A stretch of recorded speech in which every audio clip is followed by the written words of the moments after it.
Comment કરજો દોસ્તો। ચાલો તો હું વોટર સર્વિસ પોર્ટલ સર્ચ કરી દઉં છું તો તમને પહેલી વેબસાઇટ यहाँ પર જોવા મળશે, election commission of India water. તો ચાલો હું તમને બતાવું કે આગળ એમાં તમારે કેવી રીતના।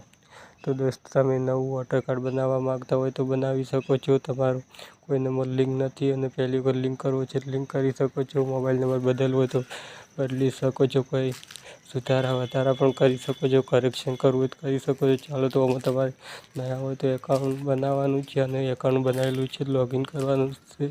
ચાલો હું મોબાઈલ નંબર નાખીને આમાં લોગિન કરેલું, હું પહેલેથી જ એકાઉન્ટ બનાવેલું છે। તો ચાલો હું તમને લોગિન કરીને આગળનો પ્રોસેસ બતાવું તો તમે તમારી વોટર સર્વિસ પોર્ટલ આખું ખુલી જશે। એમાં તમે તમારું એસઆઈનું ફોર્મ પણ કરી શકો છો, તેનું સ્ટેટસ પણ એસઆઈ ફોર્મ અપલોડ થયું ઓનલાઈન તેનું સ્ટેટસ પણ ચેક કરી શકો છો। તો यहाँ पर કરેક્શન ઓફ એન્ટ્રીસ એનું ફોર્મ 8 જોવા મળશે, ફોર્મ નંબર 8।